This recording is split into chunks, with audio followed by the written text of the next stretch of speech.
नमस्कार।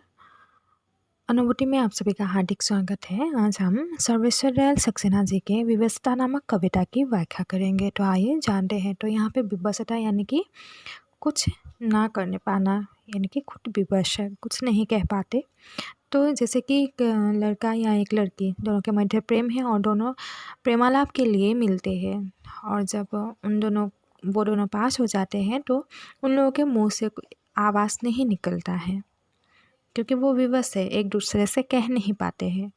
तो वो जो विवशता है वही यहाँ पे कहा गया है। तो कवि ने लिखा है कि कितना चौड़ा पात नदी का, कितनी भारी शाम, कितने खोए खोए से हम, कितना तट निष्काम। यहाँ पे कहा है कि नदी के किनारे, हाँ, कितना चौड़ा, कितना फैला हुआ है नदी का किनारा जो है, वो नदी का पात जो है, नदी का किनारा जो है, कितना ज़्यादा फैला हुआ है, कितनी भारी शाम। और आज का शाम जो है, शाम का वक्त है, वो बहुत भारी जैसा लग रहा है।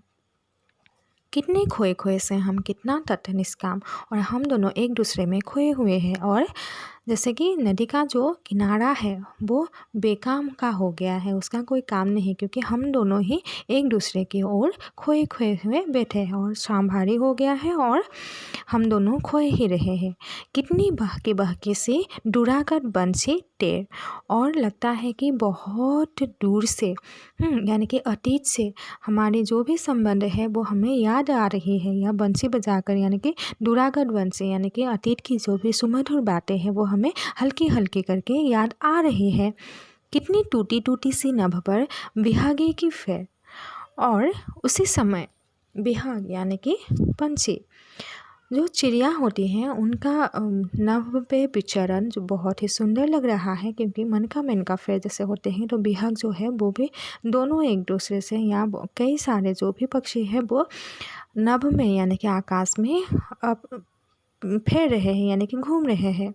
कितनी साहमी साहमी से चिटी के सुरमय पिपासा, कितनी सिमटी सिमटी सी जल पर तरु अभिलाषा। तो यहाँ पे क्या है, साहमी साहमी चिटी यानी कि आकाश, आसमान जो है, यानी कि वो बहुत ही सुरमय, यानी कि बहुत ही सुंदर लग रहा है। यह आसमान तो बहुत ही सुंदर है, और यहाँ पे सभी अपने आप खोए हुए हैं।